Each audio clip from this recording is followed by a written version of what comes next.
కట్టేటప్పుడు ఆ డబ్బులు ప్రభుత్వానికి టాక్స్ రూపంలో చేరుతున్నాయని అనుకుంటున్నారా? అయితే ఈ వార్త మీకోసమే. దేశవ్యాప్తంగా రెస్టారెంట్లు భారీగా పన్ను ఎగవేస్తున్నట్లుగా ఐటీ శాఖ గుర్తించింది. ఏకంగా 63,000 రెస్టారెంట్లపై నిఘా పెట్టి కోట్ల రూపాయల గోల్మాల్‌ను బయటపెట్టింది. టెక్నాలజీ సాయంతో దొంగ బిల్లులు గుట్టు చేసిన ఆదాయపు పన్ను శాఖ ఇప్పుడు ఆ హోటల్ యజమానులకు గట్టి షాక్ ఇచ్చేందుకు సిద్ధమైంది.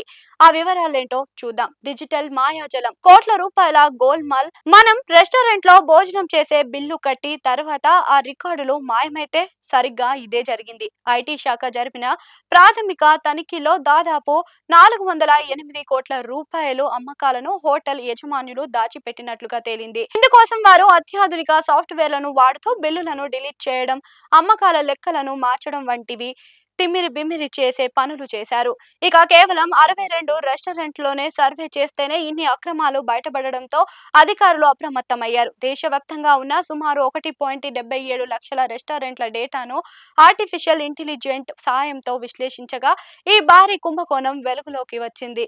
తప్పు సరిదిద్దుకు తప్పు సరిదిద్దుకునే ఛాన్స్ అక్రమాలు జరిగాయి అని తెలిసిన వెంటనే జరిమానాలు వేయకుండా ఐటీ శాఖ ఒక వినూత్నమైన అడుగు వేసింది.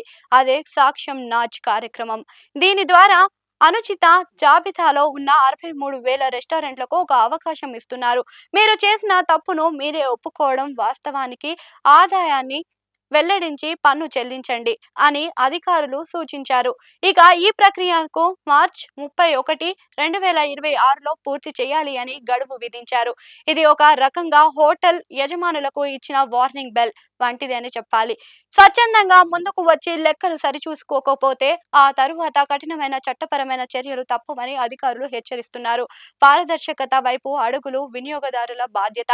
ఈ స్థాయిలో ఐటీ శాఖ నిఘా పెట్టడం అనేది కేవలం పన్ను వసూలు కోసమే కాదు, వ్యాపార రంగంలో పారదర్శకత తీసుకురావడం కూడా. హోటల్ రంగంలో జరుగుతున్న ఈ డిజిటల్ మోసాలను అడ్డుకట్ట వేయడం వల్ల ప్రభుత్వ ఖజానాకు రావాల్సిన ఆదాయం సక్రమంగా చేరుతుంది. ఇక ఇలాంటి తనిఖీల వల్ల భవిష్యత్తులో రెస్టారెంట్లు తమ బిల్లింగ్ విధానాలను మెరుగుపరుచుకోవాల్సి ఉంటుంది. మనము కూడా హోటల్స్ కు వెళ్ళినప్పుడు, తిన్నప్పుడు పక్కాగా జీఎస్టీ బిల్లులు అడగడం ద్వారా ఇలాంటి అక్రమాలకు అడ్డుకట్ట వేయవచ్చు. మార్చి 31 లోపు ఎన్ని రెస్టారెంట్లు నిజాయితీగా తమ ఆదాయాన్ని ప్రకటిస్తాయో వేచి చూడాలి.